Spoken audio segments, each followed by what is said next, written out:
Hello. Hello guys. We are on YouTube today. I'm so excited. So we're streaming from YouTube to Facebook. So if you're joining us on Facebook, welcome. And on YouTube, I'd like to welcome you to, this is my first time live on YouTube. So I'm pretty excited. So guys, who's gonna join? It's only 20 something seconds. I'm really excited. And also it's a special day today. We have Mr. President here. Yes, you heard me right. He is Mr. President. I know that you've seen the title, Against 2035. Wow, yes, 2035, 18 years from now. So it's his birthday today, and we have him in the house. So welcome to Dr. Sunday Adelaja YouTube channel, or if you're on Facebook, welcome to Dr. Sunday Adelaja Facebook page. And actually on YouTube, it is Sunday Adelaja Official. So thank you guys for coming along. We appreciate you.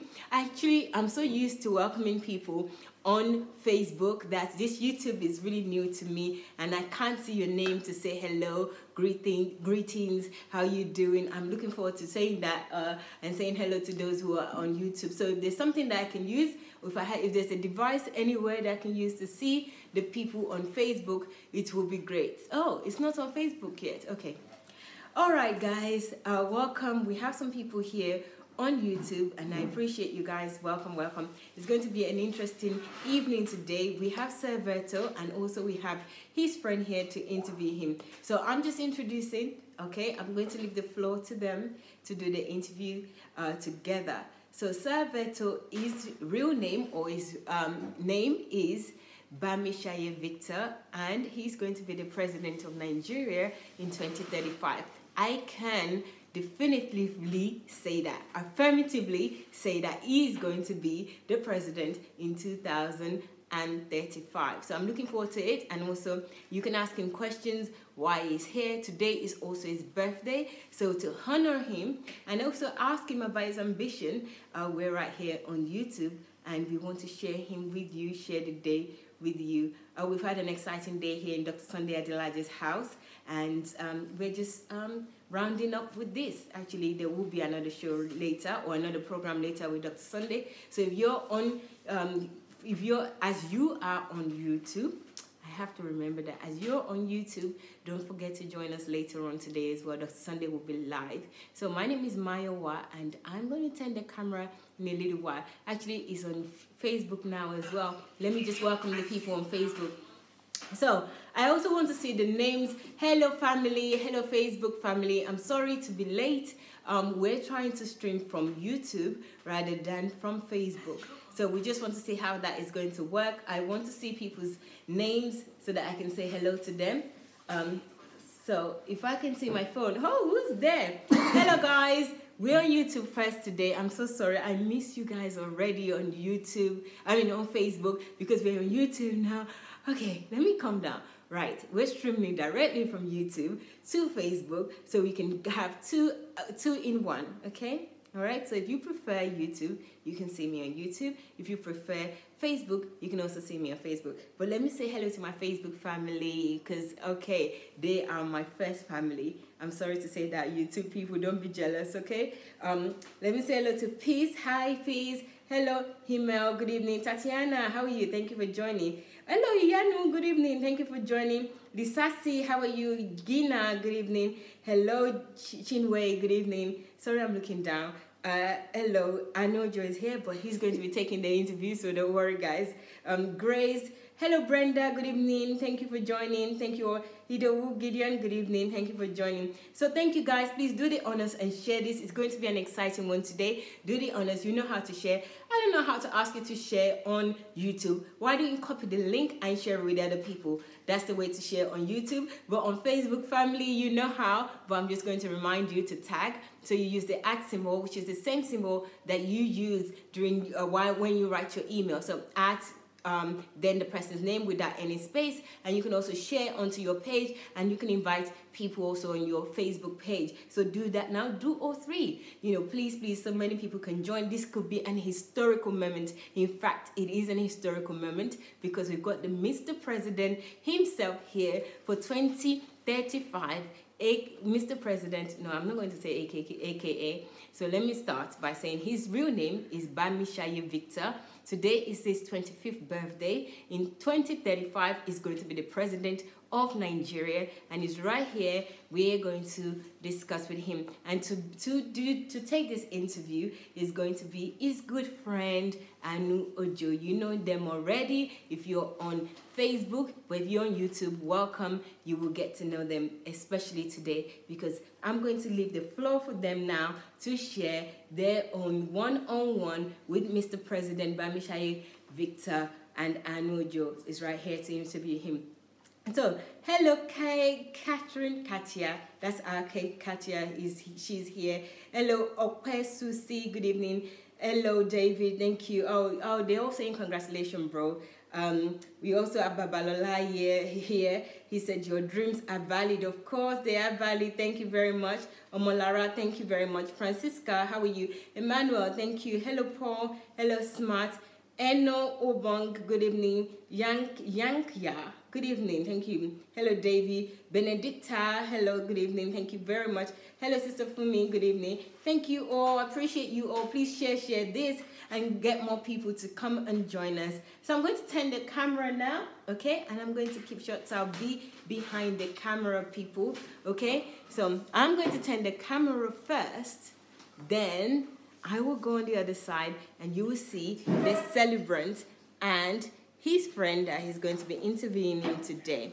Okay. Right. Da-da-da-da-da. So, I hope you can see.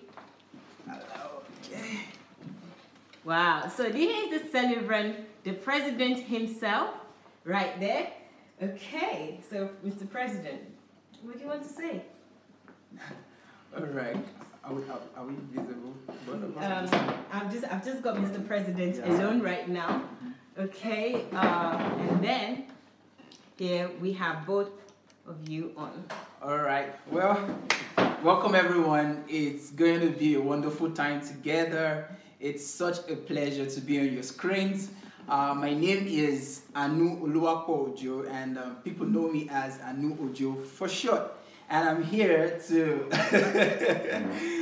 to interview my friend, my brother, and I just want to I want you guys to know that we're going to learn so much from him. We're going to have fun. So maybe this time you would not need your notepads and things like that. So just get set and invite your friends, and at the point in the interview, we're going to give opportunity for people who are watching to ask whatever question that you have to BAMISAYE Victor. So let's get the ball rolling. So good evening. Good evening. How you doing? Very well. Amazing. So how do you feel? Let me just know how do you feel now? What's on your mind now? Well, to be candid, yeah. For me, I think every day is normal. Every day is equal. Yeah. Every day for me ought to be the same. Not the same in terms of what happens, but the same in terms of fulfillment that you derive. Mm-hmm. But today, 22nd of November, happens to be my birthday, and society expects that I be elated. But I try to live every day like it's my birthday and it's my day of death. Yeah. You know, Yoruba will say, "Ojo ibi, lojo ibi." So for someone like me, not so much importance, except for the fact that it's a milestone, and that every day now, the fulfillment of every day can now be celebrated today. But independently, how do I feel today? For the day, nothing special, but for the life that one has lived up until now, I think one can reflect back and say, well, thank God for what has been, thank God for what is, and thank God for what is to come. All right. Yeah. All right. Great. Thank you so much. So we're sure that there are some viewers who are watching us that don't know who you are, and would like you to just to introduce yourself to the viewers. Let them know who you are and whatever details you like to share with viewers. Yeah, just kind of introduce yourself to them. Wow. Yeah. A short or a long one? Well, as you choose. All right. So my name is BAMISAYE Victor, and Yola is my middle name. I'm also known as Saveto. Some other people call me Veto Baba. And just of recent, a lot of people call me Mr. President already. And this is because they've known of my vision. They are now acquainted with my vision to lead my country, Nigeria, in the year 2035. And when I say my country, Nigeria, obviously you know I am from Nigeria. But more specifically, I am from Ekiti State, Nigeria. In Ekiti State, I'm from Oye local government. And in Oye local government, I am from Ayede Ekiti.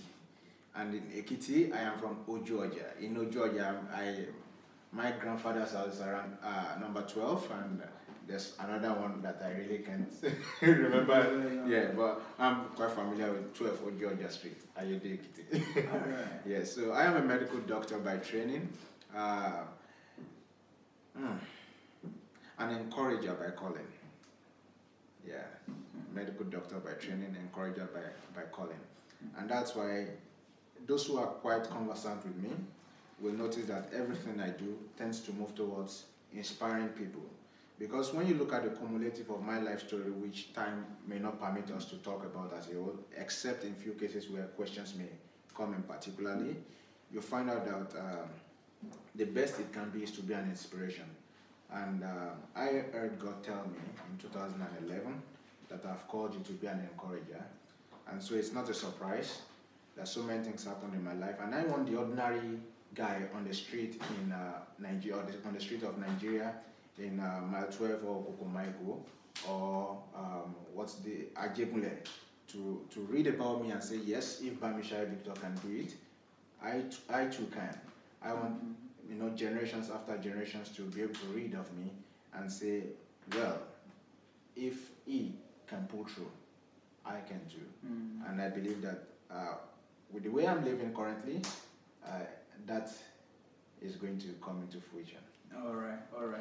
Thank you so much. Yeah, you made some very valid statements, and I'm sure the viewers will be interested to know about why you would say if someone like you, because for someone to say if someone like me can make it, that means there is a story behind that statement, and I'm sure our viewers are interested in knowing the story behind, or the idea, or why you would have made such a statement. So we're going to go down the memory lane. So we'd like to just go into your childhood.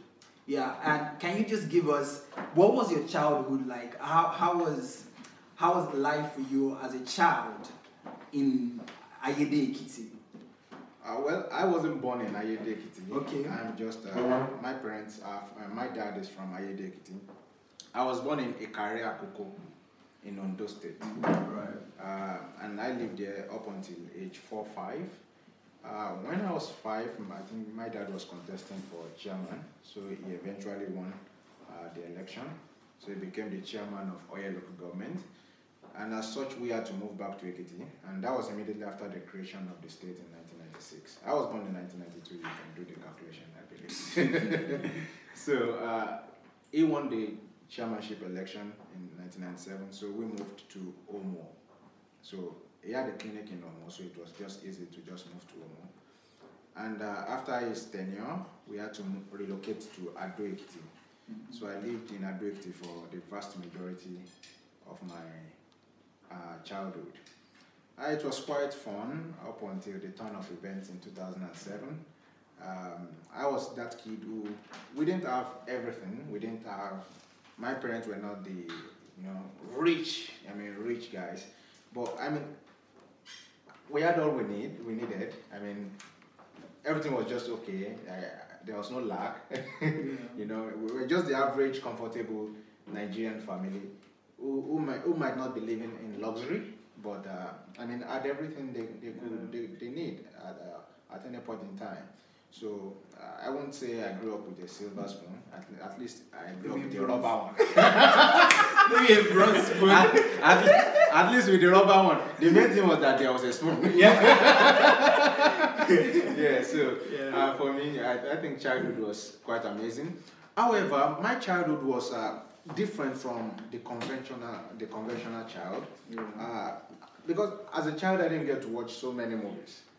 I think throughout all my childhood, maybe the movies I sat down to watch, I don't think they up to 20. So, but because my dad was a politician, obviously he was always keeping tabs with the news. So I got to watch more of CNN, more of NTA news, and all those stuff, and read more newspaper. And my mom was a really prayerful person, so she was always reading Bible. So I took newspaper from daddy and Bible from mommy. So those were the two books that characterized my childhood. I am an extrovert, if you know me by nature, but I was raised up an introvert because I never really had so many friends. I had to just stay at home. I had to declare where I'm going part-time. So I think I had a very protective parents as it were. Growing up, I realized, okay, maybe because of the political exposure of my dad, he had to, in some sort of way, protect us. I mean, I can reason that now. But at childhood, it was just being at home and making the best use of time by studying materials. Amazing. So I like the fact that you made some analogies with your parents. Like your dad, you took the newspaper from your dad, and then you took the Bible from your mom. Interesting. So at least the major thing was that you took something to read. Something because you read newspapers and then the Bible you read from your mom. You definitely know how much I read newspapers. Definitely. So let's talk about your dad and your mom. Some viewers don't know. Maybe a lot of viewers don't know so much about you and as regards to your parents. But let's talk about Are BAMISAYE. So talk about your dad and let's find out some things about your parents. And I want you to also tell the viewers some major treasures that you gained from your parents. Like what were those things that you would say that your parents gave to you as a legacy that has transformed you into the Victor that we see now?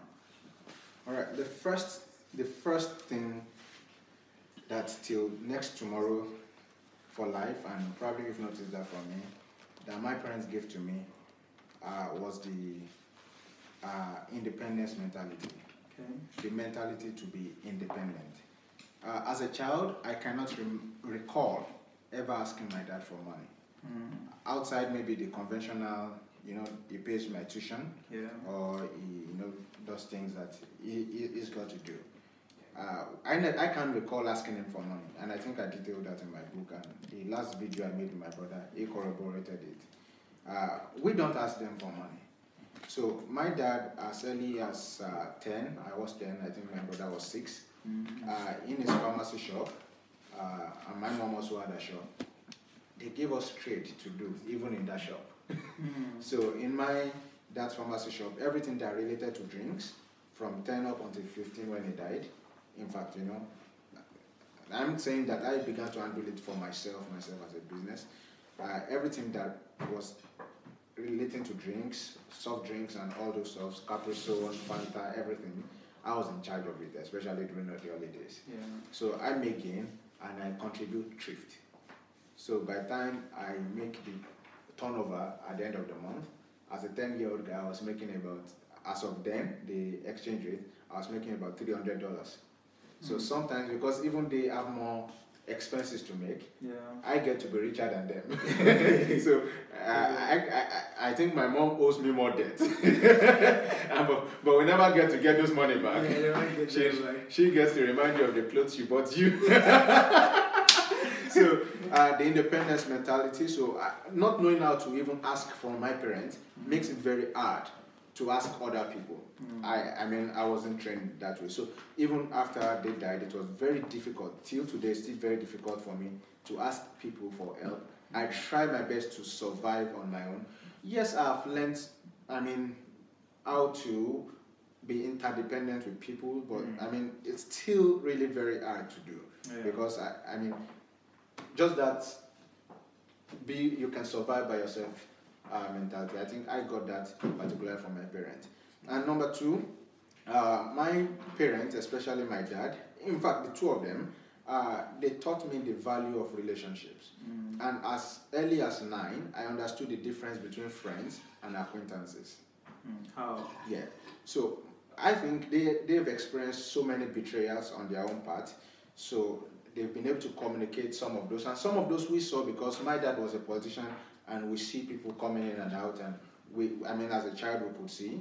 And but he was always telling me then that you can have so many, he uses the word associate. Okay. He said you can have so many associates, but your friends, your real friends, will hardly be more than 3. Because if you start getting it crowded, you will lose yourself in them.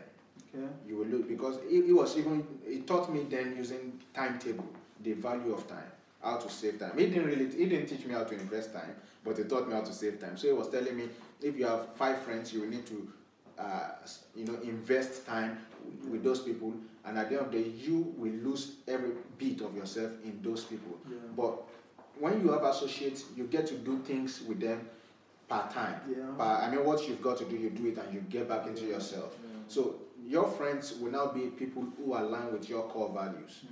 My dad always taught me that as of that time, and following him to so many political rallies, I was able to see the world with my own eyes at a very young age, and I think those were part of the things that made me mature so early. Yeah. Interesting. Yeah. Well, I've known you for 6 years now, and there are a lot of things that I can vouch about you. But I want us to go straight now to your personality. Yeah, because a lot of people don't know Victor BAMISAYE as a person. Yeah. So what I want us to talk about now is who Victor BAMISAYE is.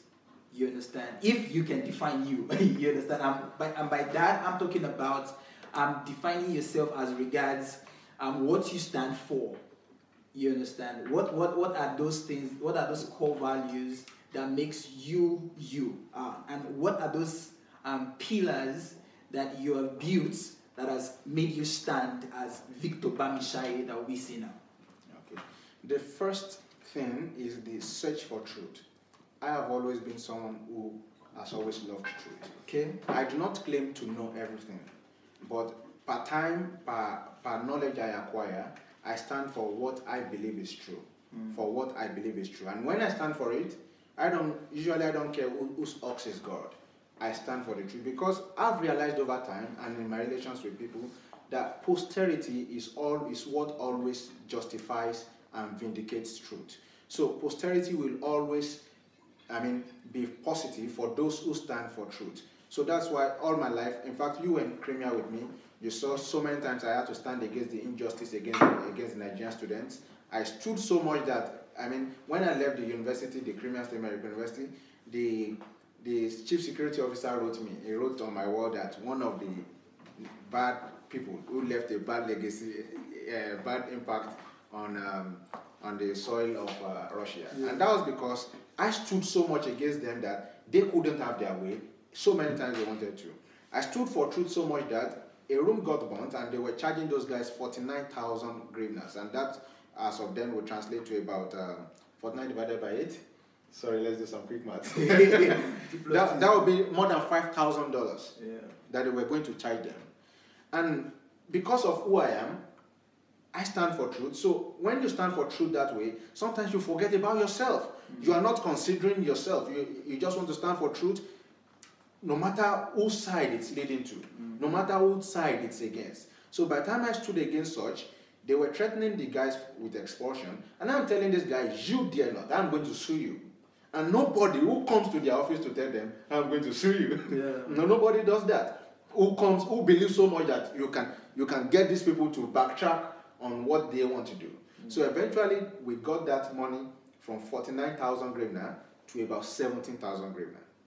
Just because I stood for the truth. Yes, not just, it wasn't just me. There were a lot of other people there. Someone like Asumbo Abayomi was the president then. Gabriel Lawal, who also was with us. But that's just one of the circumstances. Another one was, for instance, when they increased the room the agents at least one of the some parts of the hostel from the university and just skyrocketed the price. And by the time I stood for that truth, in fact, it was so funny that I had to get, I got a call all the way from India from their boss. But he was trying to negotiate with me to see how he can bribe me. But I did not agree. I stood for that truth, and instead of paying 1,440, they ended up paying the $1,050 that they signed in contract. So in so many cases, I stood for the truth, but there's a downside to it. So many people label me because what they see is my outside performance. Yeah. And that my outside performance is because of the confidence that I have that I am standing with the truth.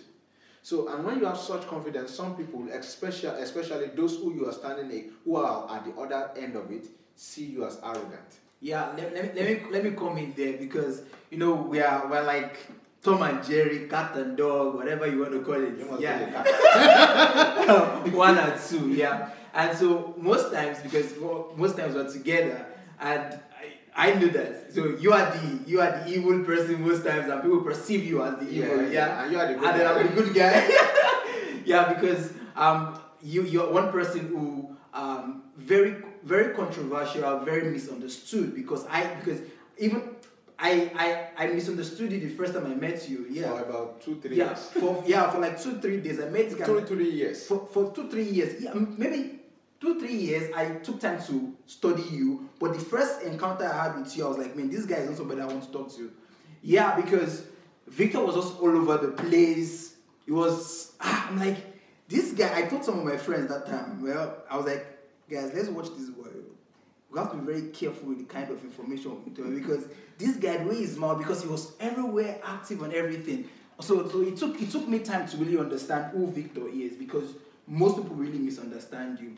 But what I want to talk about is, and I want us to narrow in, is how you're able to deal with being misunderstood and how you are able to still stand true to who you are. Because I've seen you stand true to who you are.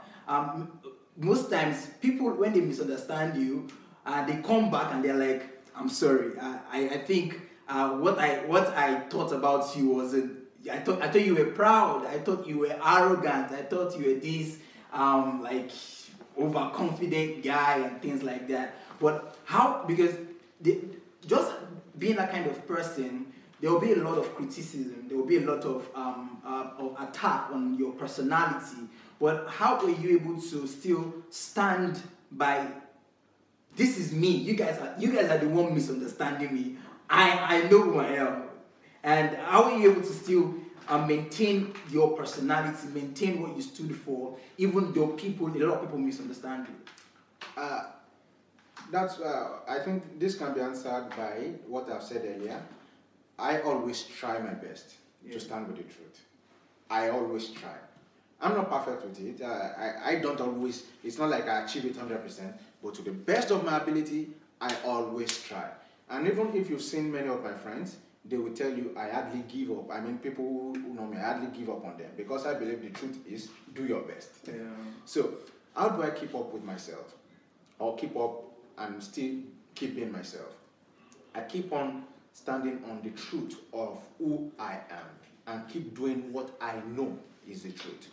And I have seen it so many times where those who misunderstood me, number one, did it out of envy. Number two, much later, they actually know what I stand for. So when they need that thing that I stand for, and more often than not, they need what I stand for. They come to me. So I'm like, okay, so I'm no longer the proud person. You know now it's not pride of it. Number three, many of them, over time, now come close to me and know me for me. I'm like, wow, what is outside is just different. Mm-hmm. But what is outside is not even that I'm trying to project pride. It's just that people are not used to confident people. We grew up, especially in Africa, in a place where you are never allowed to air your opinion. So for you to air your opinion, for you to say how you feel or what you think about something, you are immediately labeled. And that's why a lot of kids have been told, shut up, especially when our elders are talking. So how can this boy come up and how can this guy just come up and probably look at the projector and tell him exactly how he feels? Yes, you understand? Arrogant. It's considered arrogant. But the balance again, especially when I deal with authority, especially in Crimea, was that they don't know the day I'm coming to bring trouble or the day I'm bringing the best advice they will ever hear in their life. So their doors are never shut to me.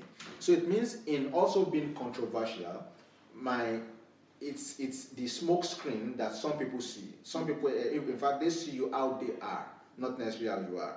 But I also try to always be of service with my person. So as long as I'm being of service, it means I'm being productive. They are not able to do without me. So no matter what they want to do, I am always relevant. So and that relevance also gives me the outer covering of being confident in myself, while the appreciation of truth gives me the inner core of the confidence. Wow, amazing. Well, at this point, I think let me quickly address our viewers. Please, I want to throw it out that you could ask Victor any question, because they were going to devote the last maybe 10 minutes of this interview to our viewers watching. To our viewers watching to ask Victor whatever question that they have about him. So we want to go straight into your vision to be the president. What brought about that dream, that vision? Why did you consider that thought? Why not maybe governor or just why president? You know, it's like when you put a juice or a water inside a container, you seal it and you deliver it, and you're asking the container, why is it water that's in you? It just may not be able to explain why it is water. But somehow within the nature of it, it knows my fluidity, my consistency, my odor, my color. This is what makes me water. So I think that is just how I am. That I have known just inside of me that like there's an inner witnessing that tells me who I am going to be. Just for example, how I am studying and undergoing training for psychiatry now. I have always known it since I was 8. So just somehow, it's like an awakening. Just like you know the way you can switch on you can switch on light and switch it off. It's just like an awakening. You just know it in there that this is what I'm cut out for. So now when you know it, you begin to see that everything you are doing seems to be aligning with that process. Now, so many people have got to do some things and they now discover that they like it. But for me, it's like a part of my core that just popped up. It popped out at an early age. And I knew, yes, this is what I'm going to do.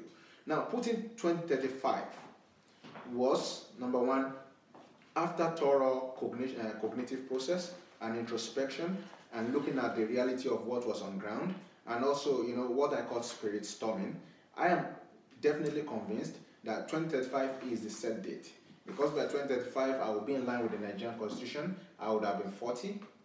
By 2035, I would have been able to build not just the financial base, but also the experience that is needed, the connection that is needed, the human resources that is needed. I would have been able to establish this base. I would have been able to raise more people like me who can think in the same direction that I am thinking. Because I have seen that the problem of Nigeria hasn't totally been good leaders anyway. The problem has been value system. So by 2035, with everything I'm doing now that I've started to do, I would have been able to raise more than enough people who will have the same value system, that will keep building the same number of people, who will keep having the same value system. And when that is done,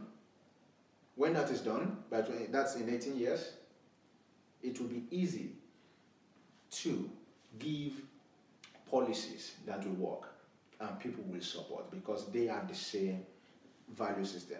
Not like they won't be able to challenge. Obviously, I believe in argument, and when people who have worked with me, they know when we talk, the superior argument always win. even if it's not from me.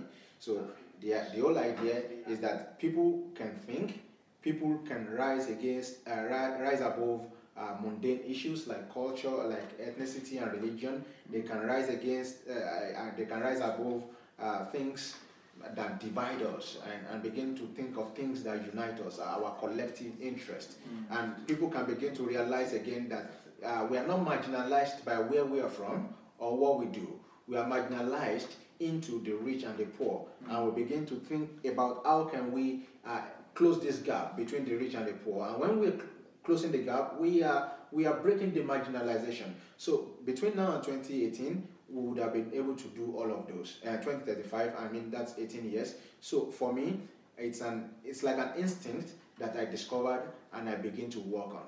And I've been working on, and I've been working on. And I believe by God's grace that the day is going to be set and it is going to happen, because this is a dream that is set on course. And I also have seen that a lot of Nigeria's problem has been because we've had too many accidental leaders. People never knew they were going to be there. Not to mention, we've had one in the recent past. He never knew he was going to be there, so he just could do anything. But when you know, when you have known all along, 20 years, 25 years, that this is where you're going to, you start getting prepared for it. You know. So that's how it's been for me. Amazing, amazing. Well, you mentioned something that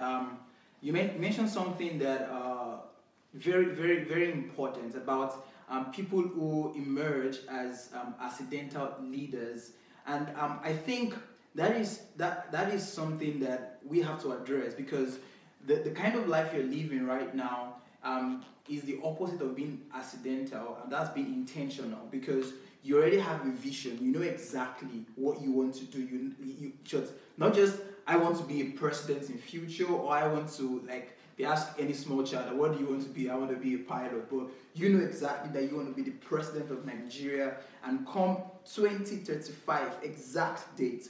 So I want to talk about how and the importance of vision, and why every young person, every youth out there needs to begin to live an intentional life, and what differentiates a youth who is living intentionally and one who is just living haphazardly, who doesn't have a vision, or who doesn't have a direction in life.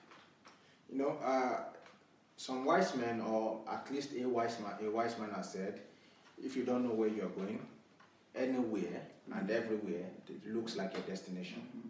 So the vision is so key in life, because it helps you live an organized life.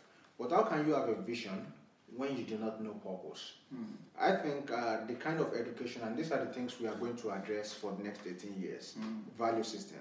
The kind of education people have in my country is an education where they are being trained to just grow up and work for somebody on a job. So nobody is being taught the place of purpose. Nobody is being taught the place of looking for questions and problems within the society to address. So when that is not what we are being taught, people would hardly have vision. Because look at the idea. Imagine a football field. The coach has a formation. Let's take Real Madrid, for example. Are you well versed with Real Madrid? Yeah. You know the goalkeeper? Well, I don't know. You don't know the goalkeeper? Yeah. Okay. But just imagine the coach now makes the goalkeeper the striker, and put the striker as a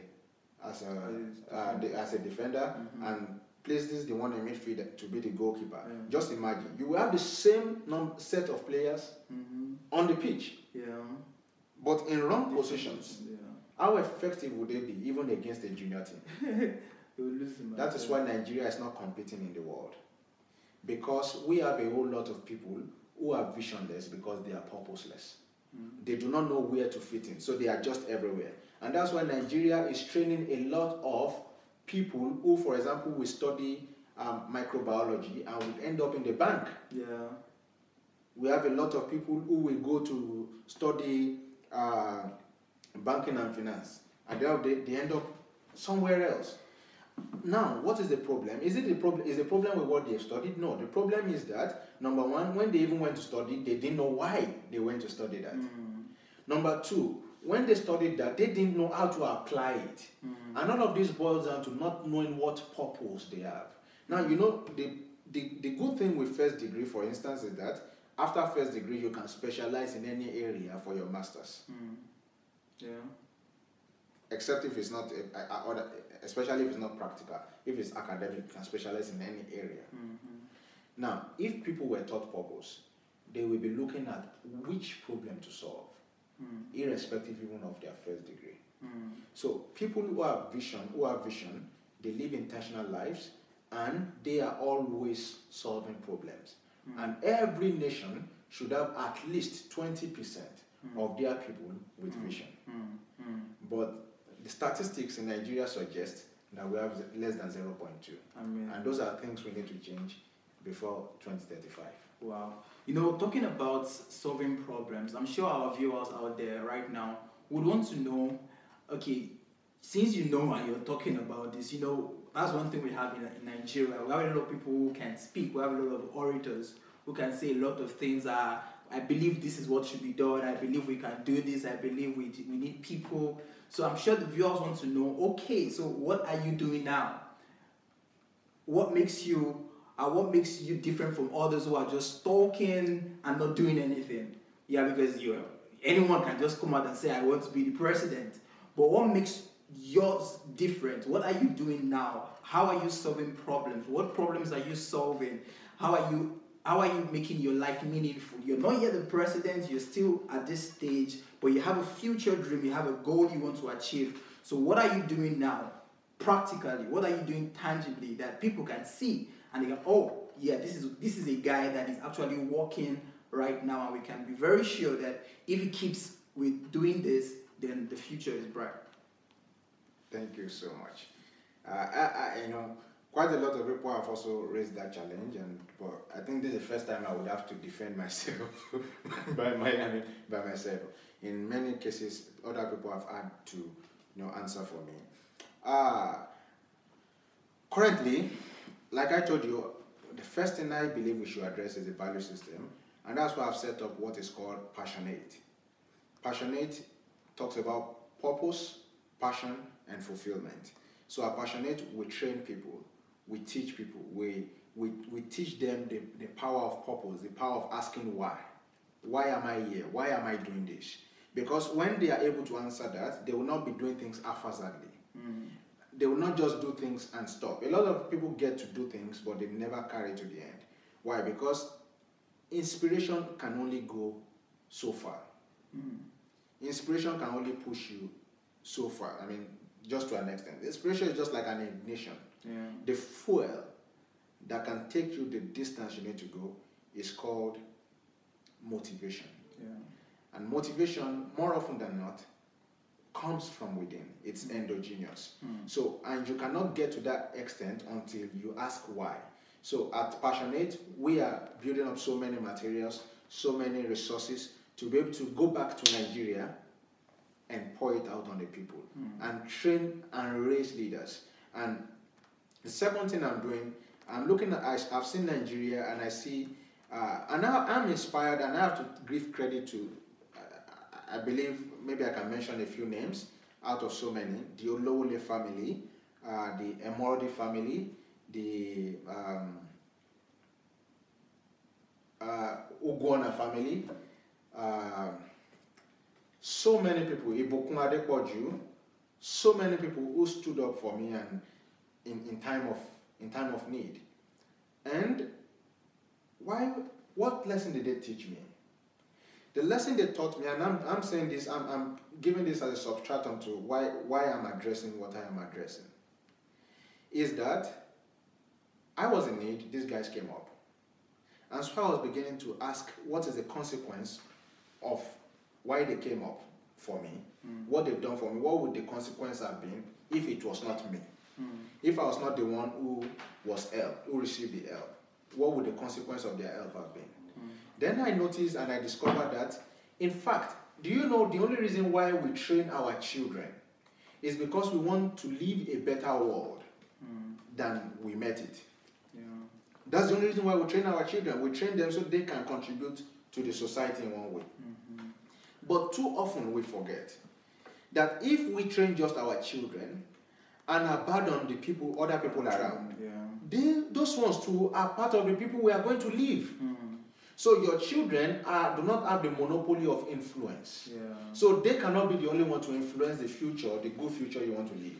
So if we come to that, then we realize that every child we empower. Every child we empower in that country. Every child on the street that we give empowerment to, that we help to get education, that we help to get to the level that we are hoping that our children will get to, is also have a force of influence on the society and also contribute to that better society that we hope to live. So now they've helped me and I've graduated medical school and I can say what I'm saying today, and because of them, I can look back and say, wow, this time last year, 22nd of November, which is my birthday, I was out of school. I was suspended. Final year medicine. I didn't know where to run to, but somehow, help came from the different corners and quarters it came from. And I've graduated now with good grades, and I'm in my 5th month of clinical residence for my specialization in psychiatry. Now I can look back with the perspective of the one who was once in need, but almost could not say it. Of the one who was crying deep inside for help, and it was as though the whole world was shut out against him. The perspective of the one who the world ganged up against, and it was as though he was shouting in a muted voice. I understand the voice of that child on the street who wants education, who wants a better life, but cannot get it. I can reason with the perspective, with the eyes of that guy walking on the street and seeing his neighbor carrying a school bag and going to school. I can see it. I feel his pain. I feel the pulse. I see him shouting and no one can hear him. I need education. I see that guy whose parents gave birth to about 10 children, about 14, and they are not responsible for him. And he's asking, whose fault is it? I didn't beg for this. And just beside him, I see so many people who are very rich, who could have afforded it, but are not. But would I just complain? No, I wouldn't just complain. I will give what I can give. And I notice that by the time I give what I can give, I will be helping to reduce the number of people who are out of school. As of the last count, more than 4 million children of primary school age in Nigeria are out of school. But can you blame them when we have about 60% adult illiterate? Now, that is why I came up with the concept called Project 30 Before 30. Project 30 Before 30 is a precursor to what will later be known as the BAMISAYE Victor Fund for Education. Now we are getting kids who are either orphaned or just cannot afford, their parents cannot afford to put them in school. We are getting them out of the street. We are getting them out of the house. We are putting them back in school. Amazing. And we started September 2017, and today, November 2017, we have more than 30 kids in school. Amazing. And by the end of next week, we'll be getting close to 50. Wow, wow. By the end of next week. And I hope that by the end of this year, if we've not entered 70, we should be getting close to 70. Now these are sorry to cut you short. Now these are 50 kids that were not in school or had stopped going to school, and through your effort, you're not a Dangote, you're not a multi-millionaire, because we're together. But with the little that you have, you are already putting kids back to school. Yes. And the interesting thing is that a lot of people want to do things, but they are just looking for who will start it. The question has always been, who will build the cat? I notice that people are often inspired by these things. So I challenge somebody, and that's why the biggest partnership we are looking for is not those who will come and give us money. The biggest partnership we are looking for in 30 before 30 are people who will share our ideology. And they replicate. And replicate. Now we can mentor, we can show them. We will in fact love to see the numbers and the data. But the biggest partnership we are looking for at 30 before 30 is ideological. Now, should in case you now maybe don't want, maybe because of your time, we can accept your money, for sure. So I have partners who have joined me on this quest. And I mean, these guys are so determined to get kids back to school. Amazing, amazing, amazing. So that what you're seeing is because you're here in Ukraine, yeah, you're here in Ukraine. You're still a student doing your specialization, and you are already reaching out to people. I mean, to kids right now in Nigeria. And if I can remember vividly, you mentioned between September and November, let's say the end of November, you're going to get up to 50 kids, At least 50 kids in school already. And it's amazing that your vision is 30 before 30, and in less than 2 months or just 3 months, you already passed that number. Yeah, 30 before 34 is not for me. Yeah. 30 before 30 is for those who are reading it. I am challenging them to say, before the year 2030, I want to put 30 kids in school who I will be sustainably responsible for.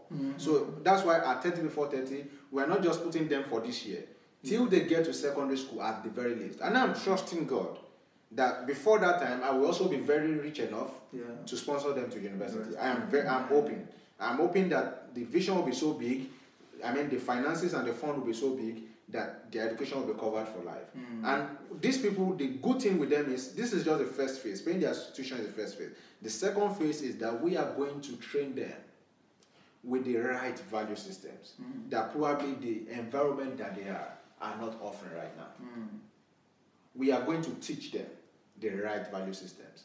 And so these people are the first, are probably one of the people who will be benefiting from understanding the mindset of BAMISAYE Victor, and so that we can have a nation full of BAMISAYE Victor who will understand the place of social responsibility on any front. Amazing, amazing. Facebook.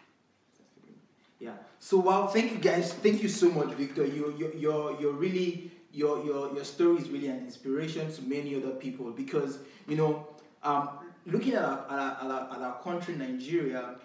There are a lot of people who are in need. We were having a conversation yesterday, and we're talking, maybe it was even this morning when we were coming, and we're talking about how millions of people are in need. A lot of people are crying, but their voices are not heard, because everyone is just trying to live for themselves, just trying to cater for their own needs, and then they bypass the needs of people. But from your own story, and just thinking about what you're doing now and the vision that you even have for 2035, it's what it brings to the mind, my mind, and to the mind of our viewers, I believe, is that it doesn't take much to make an impact. It doesn't take much to start doing something. One of my best I would call trademark is that of Nike. And what did they say? They said just do it. And you started September wanting to be an answer to the cry of many kids whose voices are not heard. And from here in Ukraine, you're already creating a great impact in Nigeria. And I really want to give you a kudos to that. And from my heart, it is my prayer that the vision that you have won't just be your vision, like you said. Because if every Nigerian can think like this, just imagine you now, between the space of 3 months, you already have 50 people in school. Now imagine we having 100 people like you. That's multiply 50 by 100. That's 5,000 kids out of the street. Then that's the answer that we need. No, we don't need Buhari to solve this. We don't need Osibajo to solve this. We just need people who are responsible, people who would see the cry of people and then connect their own hearts to that cry. Because that's what you did. You connected your story. And if I could go through this, I believe there are many other people who are going through this. And like what you always say, the reason why God has given us comfort is not for us to be comfortable. We have received comfort to be ministers of comfort to others. So whatsoever God has given to us, it's not for us.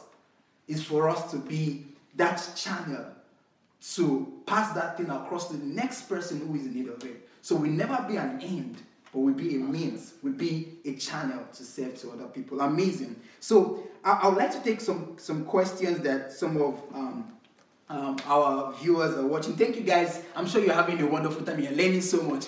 I'm taking the position of not your friend now as an interviewer. It's an interesting time. So let me ask this question. This is an interesting one. It says, how do you handle those ladies who secretly and those who openly admire you to be their man? Well, those who secretly is very easy. I don't know them. So I really don't have anything to handle. And those who openly admire, well, everybody is free to admire. Yeah. The only one I will need to handle is one who has come to tell me.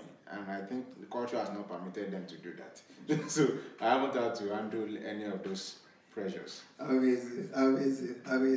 All right. So another question is, what fostered you into the motivation? I mean, what brought in that motivation? And second question is, okay, what makes you think that you're the right person to be the president in 2035, since we have millions of others like you out there?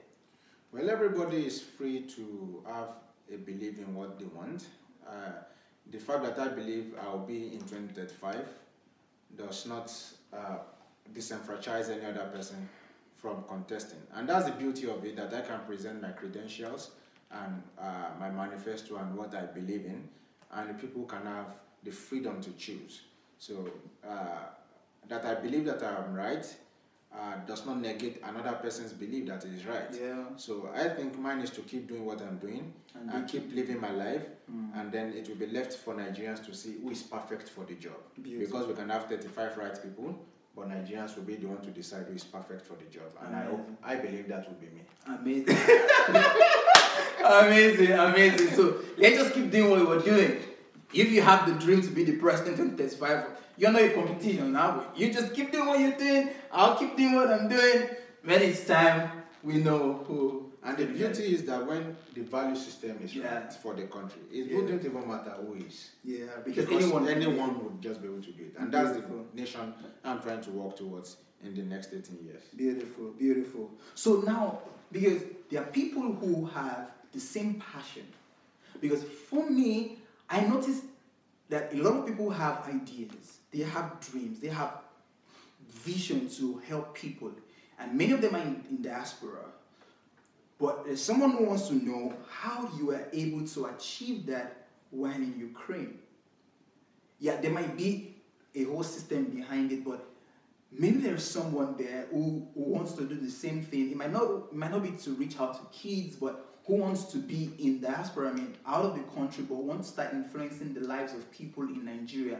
How were you able to do that? For me, I think I was able to have a whole picture. Now, having the whole picture, there was not enough time to start building the structure. Because if I should wait for the structure to be set, I wouldn't be doing anything now. Beautiful. So, but I have the picture of what the structure should look like. Yeah. So immediately I had the picture, I just went to the end. Because I know that, at least for now, the idea is for children to be in school, not the bureaucratic process of registering, drawing a plan, or of registering a body or having, no, the idea is get the money to the hands of these kids. So what I did was I got a few trusted friends who I believe would not, they would not play with the relationship we have together. They would not want to, they will not do anything to break that. So those trusted friends are people who help me. They are part of my team. So when I get a kid now and I have the data, they do the data assortment, and all I just do is transfer the money through the account and it gets to these people. Unfortunately, one of the problems I have personally now is that how I wish that there was a bit more transparency with the school system in Nigeria where you can pay into their government account, but such don't exist. You find out that, for example, in the school, they have about 5 accounts. So all you just need to do to get the child to school is get the money to their hands. So for me now, I just went to the end process and I started working from the end process, now building it to where I am. Do you understand? Yeah. So I'm not trying to build it from where I am to get to where they are. So immediately I got the picture, I knew what I wanted to do. I just went to Nigeria straight, in my mind, and started drawing the process from that child on the street down to where I am. So I knew there was going to be a child. We just need to find him. And when they find him, we need to process his data. And who will process data? I got those who will process his data. And when they process data, they will need to send me back that the feedback, okay, we've been able to process the data, we need the money. Then I will need to send the money. So in doing this, the structure is coming from bottom up instead of from up down. So that's how I am working. And you can't wait till you have everything intact. You will make mistakes. Do it while making mistakes. Let me tell you, there's a guy one of those who we're working with, we paid him for 15 children. And that was when we started initially. For 15 children, we gave this guy the money because he was working as an NGO representative. Till today, he has not filled the form. Maybe he did it, maybe he didn't do it. But the good thing is that doing that, we made sure that we sent him money through every legal means. And by end of this month, we are giving him benefit of doubt. If he doesn't give any account, he will be arrested. Because there's every trace to see what we sent him money for, and the purpose was well written and well documented. So, so there are going to be ECOPs, but you just also have to know that and have that plan and have a backup for that. You always have people who think they can outsmart you during this process. And for example, in Nigeria, and that's why I went to the end. That's why I'm more concerned about the end. In Nigeria, many NGOs are business centers. So I know if I should be giving them my money, I may not really be getting these kids. So, but going to the end, I am able to hear more stories that inspire me. You hear stories of kids that touch you. And with how I think my story is an inspiration, I've realized that I don't even have the monopoly of inspiration, because I hear some other people's story and I feel like I'm advantaged. When you hear the story of kids who has been abandoned by their children, by their mother, and they are with one uncle who is a drunkard and gives them unripe orange to drink and for breakfast to take. Unripe orange. They just beg for food across the street. So when you hear such stories, when you hear the stories of people who have lost their job and were doing very well, and you hear the story of this guy lost his parents and all, somehow, during this, I've heard a lot of stories, and this inspires me to keep doing the grassroots. And the next time I'm going to Nigeria, I'm going to the grassroots myself. I'm going there myself. So I'm working from bottom up. So you just need to start from somewhere anyway. Yeah, amazing. That's just, I think that is what that person would need. Just start from somewhere. Yeah, you don't have to get all the structures and all the systems, and before you. Someone asked me to go do survey. Yeah. For how many kids do I want to have? 40 or 100? Yeah. I'm not going to be doing survey of 1 million kids. No, now, surveys have been done. I need to read it, but these kids, they don't care about survey. They need to be in school. Just go there, pay for them, and they don't care about the statistics. They are a part of that statistics. Yeah. They want to get out of that number. Yeah. Amazing, great. Let me see if there's any other question that would be of great advantage. Okay, I think someone said you spoke about accidental leaders. Looking back at our leaders when they were 25, like your age, do you think they had similar dreams like you? Well, the founding fathers did. Yeah. But the continuing fathers. Yes, but the continuing, the people who took the baton from them didn't expect it. And one of the problems was, I think, the 1966 coup. Yeah. The 1966 coup killed a lot of leaders who probably were still in the continuum of raising people like them. And so that gap showed a lot. And coming again to military, any coup can just happen anytime, and they just bring somebody in. So that also the president dying at one point or the other. So we had a lot of accidental leaders. But when you look at the founding fathers, they were doing things at our age. At 25, Awolowo was back to Nigeria, or probably, or at least getting ready to go back, fighting for independence. Tafawa Balewa, Nnamdi Azikiwe, all these guys, they were doing this at our age. But right now, the youths have been relegated. So because there's no model for youth after those guys. True. So that's why we must deal with this problem of accidental leaders, at least if we want to prepare the next generation of youth. So in dealing with the accidental leaders, you can now be able to impact how you live your life to the youth and tell them, yes, your time is now. And that's why I keep asking the questions, okay, after we get the not too young to run bill signed, what next? Okay, not too young to run. Okay, now you are 25, you can run. What next? Are you ready? So that's exactly what it is. Amazing. Well, I think to bring this to a wrap, I want us to talk about at this 5 minutes, right? 10 minutes. All right. So since we have 10 more minutes, so I thought we're meant to end right now. But since we have 10 more minutes, I want us to talk about something that has to do with where we are right now. Yeah. That is Ukraine. Yeah. One thing that a lot of I've seen in Ukraine, because I've been in Ukraine here, is has to do with finances. Yeah, and we're together. So let me just ask. I don't know what is happening, because there are people that might be interested in knowing. Yeah. What are you doing right now? Is there any way? Is there anything you're doing right now that that you would say could serve as an inspiration to someone, or that could sprout out an idea in someone as to how to be independent of some sort financially, or how you can begin to create your wealth? I'm not saying you have to be wealthy, I'm not saying you have to be a millionaire, but what I'm talking about is value system, the mindset right now, for someone who is out there, that probably in Ukraine. Let me quote Komilesi Friday. Okay. Interesting. Komilesi Saturday, sorry. He says, to be ahead, you have to load your head. Yeah. I believe that to create wealth, it must start from the mind. It must start from the information you have. Okay. Because without the information you have, you cannot do anything. Everything we do is within the parameters of what we know. So myself, I'm limited even now by the information I have. And that's why you see every day I'm trying to get new information. By the way, I was going to start this project not this year. I was going to start it as soon as I'm stabilized, at least financially stabilized. But one day I was working on a project, a material by Dr Sunday Adelaja. It's yet to be released book. Who will attend your funeral? Yet to be released book, who will attend your funeral?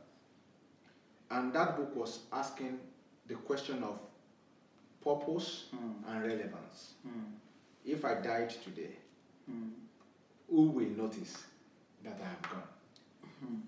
So, and when I put that in juxtaposition with daily realities of people who are better than me, more handsome than me, taller than me, richer than me, more buoyant than me, even have more confidence than I do, they are dying. Yeah. And somehow we don't remember their names after the next month.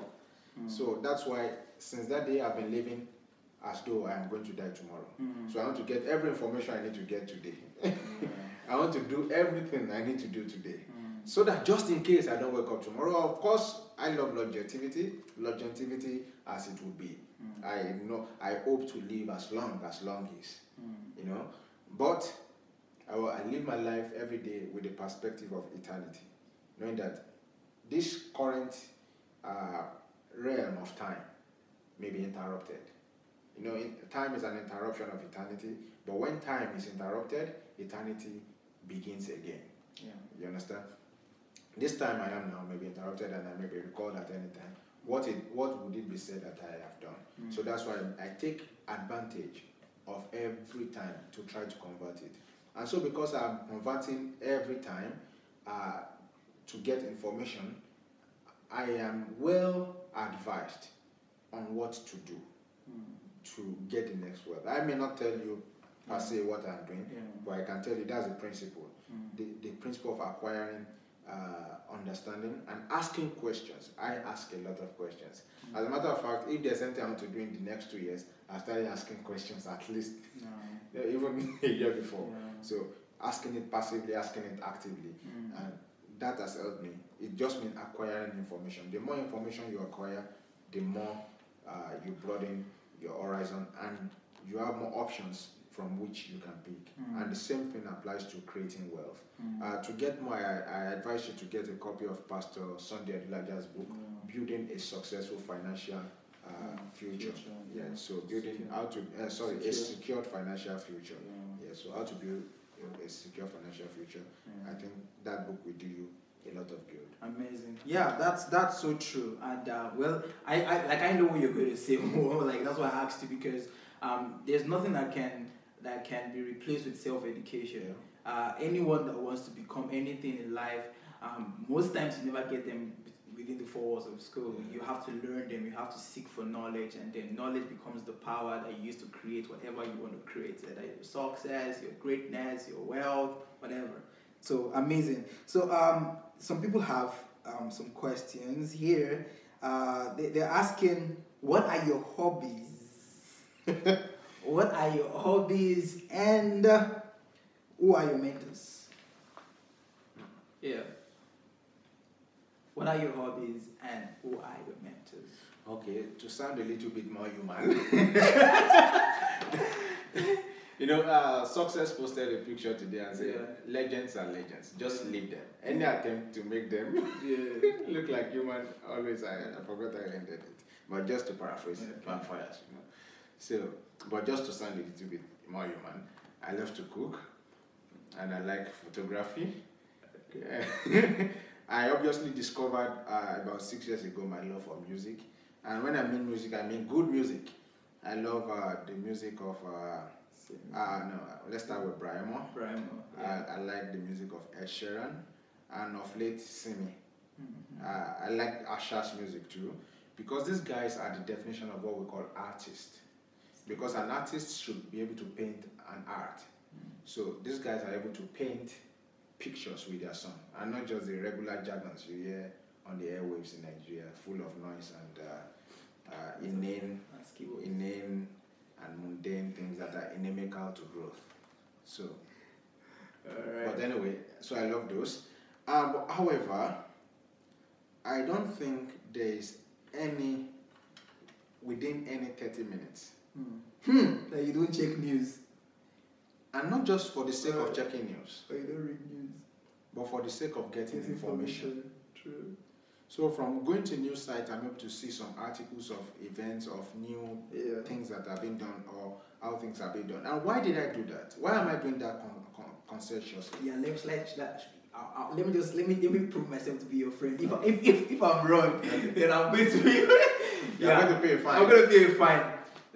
You have said it many times to me that you think it's not going to be wise to be now where things are happening, and then you have to read about what has happened, like as history, since you are actually partaking in history. Why should you read? Was that what you were saying? Yeah. So why should I read what I am a part of as history in the future? So why can't I be in the year now and know what is happening around me, so that I wouldn't have to be doing crash course. I'm going back to read. And your children will be asking, were you not born that time? So that's why I read that. So that in itself is now self-education. So that makes the hobby I do most self-education. The second thing I do is also that I connect with people. I communicate with people a lot. I mean, I spend time. I believe in the value of human resource.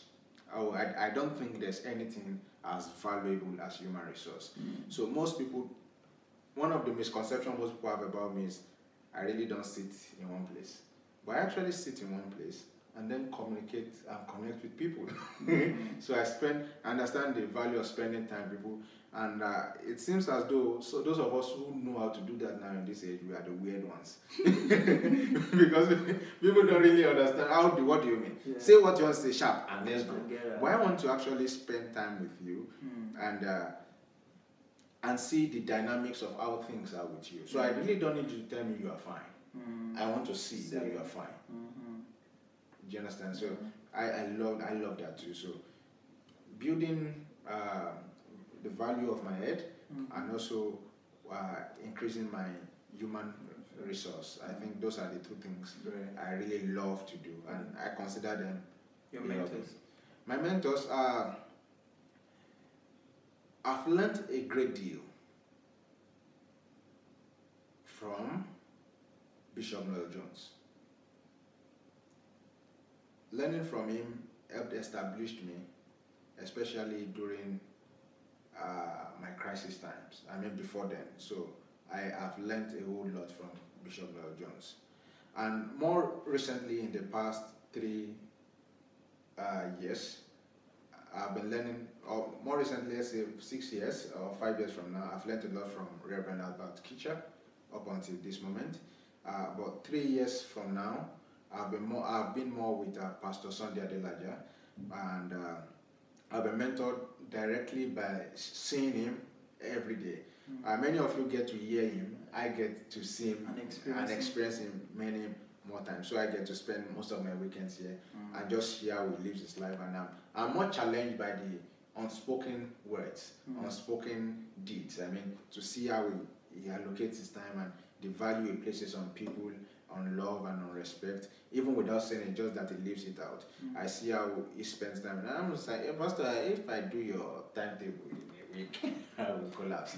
So I currently am being mentored actively by Pastor Sunday, Dr. Sunday Adelaja, as many of you will know him, but yet still to great extent by the other two people I've mentioned. But for a vast majority of my life before the demise of my dad, I have been mentored by him. Yeah. So many of his values still live in me. But you know, as young as I lost him, there has been a desire for a father figure who you can touch physically. And I think about 3 years ago, God answered that prayer. And I'm able to ask the same questions I would have asked my dad. I now have the opportunity to ask them. All right, great. Okay, so I think this is going to be the last question that's going to be on you, and then no, not second to the last actually. Okay. Yeah, so it's all your days, so you have to answer these questions.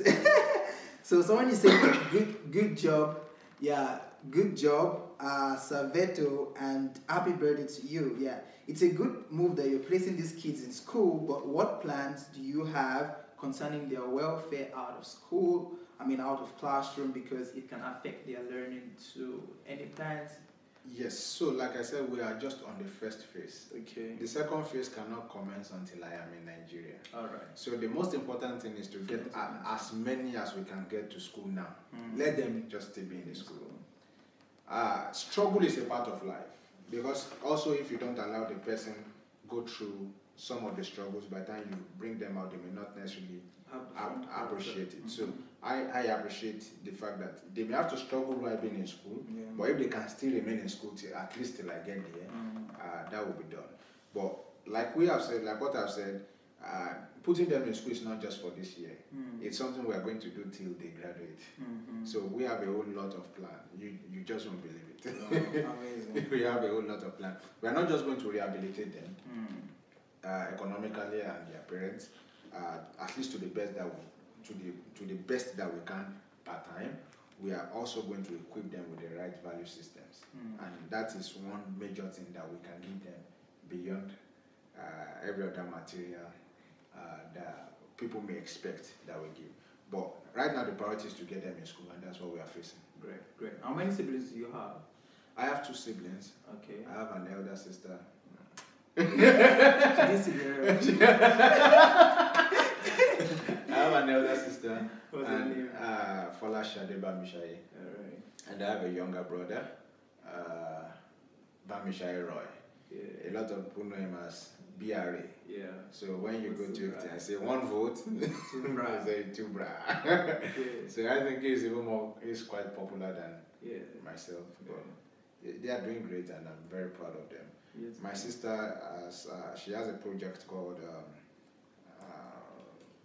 I forgot the name, but she deals with, she's more interested in the ladies, and, my period kit. Okay. Yeah, my period kit. That's her latest project out of so many things she's doing. So she's also in her own way giving back to the society. Yeah. So it's almost as though you can hardly pass through my dad and not been having the mindset of giving back to society. Amazing. All right, so to wrap up, what do you want to be remembered for? Why you gone? What do you want to be remembered for? What do you want to be known for? I want to be known as that guy whose dreams are valid. That guy, when you mention my name, I want two things to come to your mind. Your dreams are valid, and from despair to inspire.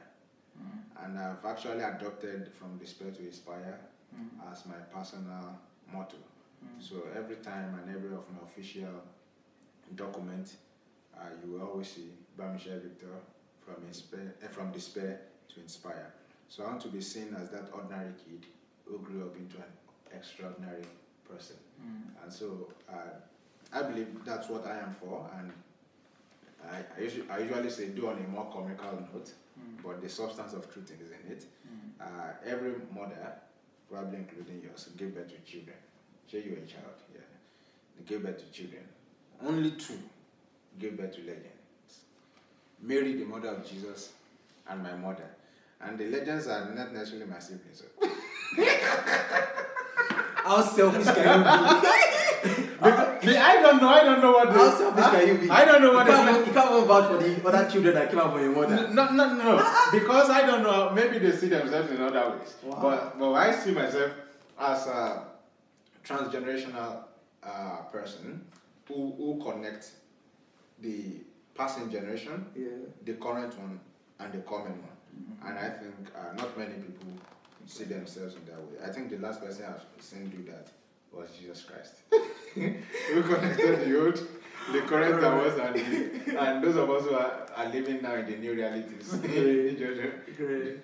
All right. So I think we have to round off right now. Well, thank you guys so much for staying with us. It was a wonderful time. I'm sure you learned so much from the celebrant, Dr. BAMISAYE Victor, also known as Veto. Some people call him Veto Baba, others call him Mr. President. Looking forward to 2035, and thank you for sharing your story. Thank you for being an inspiration to many, of which I am one. And I wish you the very best in what you want to do. Thank you so much for having me. Amazing. All right, so for you to get to connect with Victor, his name on Facebook is BAMISAYE Victor. And he also is an author of a book titled But Not Orphaned. You can get that book actually on Amazon right now. And you're going to learn so much from him from that book, But Not Orphaned, from Despair. Visit my website. Yeah, and also you can visit his website, BAMISAYE Victor BAMISAYE.com. Yeah. BAMISAYEVictor.com. Yeah. How many W's? www.BAMISAYEVictor.com. So you'll be able to see the different things I'm up to at any point in time. So, and you can also be a part of the project, from But Not Orphaned to Passionate to 30 Before 30. And there's so many other things we'll begin to roll out in time. So thank you so much for having me. Well, and thank you so much for being here. And before we end, we want to specially thank Dr. Sunday Adelaja for giving us this opportunity. We want to honor you. Thank you so much, sir, for giving us the privilege to use your platform to share messages and to share our life experiences and to share the story of BAMISAYE Victor. And we want to tell you that by God's grace, we're going to make you proud. Yeah, so thank you so much. And over to Mayowa. Hello guys, can you believe this guy is 25 today? It's amazing. I cannot believe the things I'm hearing. If you're feeling the same way, don't forget to share this. Share it in all the platforms. We need to inspire our young people, because this is somebody that has a vision for 2018. In fact, he's putting me to shame, because I don't think I have over 10 years plan. And even at that, I was so proud of myself with that 10 years plan. And I didn't do that at 25. I did that much later in life, and I update it regularly. But I cannot believe some of the things, the words that are coming out of his mouth, even in his mannerism, the way he speaks with confidence, the way he sits, and also the interviewer. Oh my God, I know Joe. I can't believe these young men. They are 25. I know Joe is even younger. So guys, I honestly, you need to share this. Please share it. If you're on Facebook, you know how you share on Facebook. On YouTube, what you need to do is just copy the link and share with as many people as possible. We need competition, okay? We're not afraid of competition. We need competition for 2035. And as you heard him, he's a very confident man. So share this. All young people need to see this. Thank you very much, guys. Okay, I've got a surprise for you. Da-da-da-da. Okay, guys, look who is here. Just the mentor and the mentee. Okay. Just joining the party. Yeah. Okay. Yes, I was just. Go ahead. Oh, maybe I'm sitting wrong. Let me give you. No. I'm just joining the party. Just to say, to join the old world to celebrate the future star. I'm future stars, but particularly the future star of today and of the future. That's right. I was listening to one of Victor's messages, so which took me to his timeline. And as I was going through his timeline, I saw some, write-up that, and then I saw the picture of his dad. And that was very, very touching. And I just say, well, the only thing to do to compensate our dads and our parents and our moms, either they are alive or they are gone, is to make them proud. And the dream of any parent is to see their children fulfilling the dreams that they could not fulfill. So at this birthday, I want to pray and wish Victor BAMISAYE that he will make the name BAMISAYE to be known beyond what the parents could dream or could have dreamed about.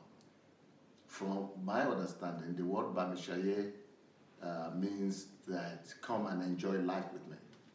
Come and celebrate the celebration of life. Come and celebrate life with me.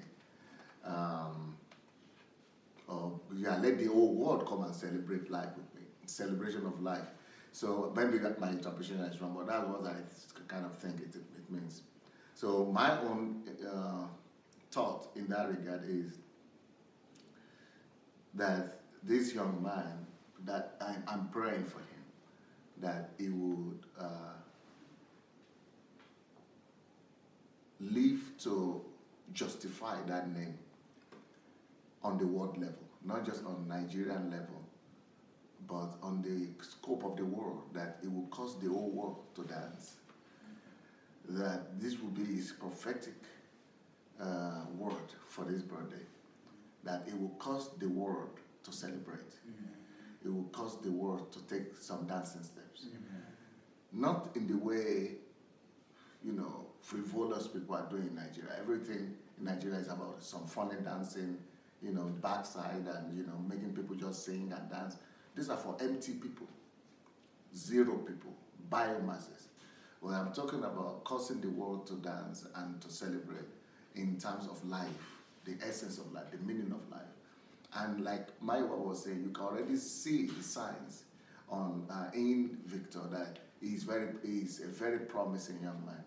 If he's just 25, I'm very happy for him, because the way he's reasoning at 25 is how some people at 50 have not been able to, they cannot even reason like that. So, and his vision to become the president of Nigeria, I mean, that is the kind of people we need to come and take charge of the mantle of leadership in Nigeria, because, you know, somebody with understanding, with vision, and already planning for it 20 years ahead. So that's the kind of person we need, that will know exactly what he wants. And since he's hanging around me, I'm sure he's learning from the best as well. And so, you know, may God and may the grace of God cause Victor to cause the world to dance, to cause Africa to dance, to cause Nigeria to dance in praises of the Almighty God. The Bible says that the world, our light should shine so much that the whole world will see our good works. And when they see the good works, they will start praise and worship. They will start to dance. That's what it means. When the light that we carry shines, we cause the world to shine. So that is my prophetic vision for Victor BAMISAYE on his birthday today. Thank you so much. Congratulations. Congratulations. Thank you so much. I just thought I should check in for a few minutes. Thank you so much. Thank you, Pastor. Okay, guys, so we're going to log off now. Thank you very much. We had a surprise there with Dr. Sunday, and, you know, Dr. Sunday always come big and with his words as well. So thank you, thank you. I'm sitting here in another part of the studio, very close to the kitchen, if you've seen all the signs. Just want to thank you all for your time. We appreciate you. Dr. Sunday will be back shortly in 25 minutes. So join us again. I would like to see you. And I know that you will benefit from his teachings tonight. So join us and we'll see you again soon. Take care. Bye.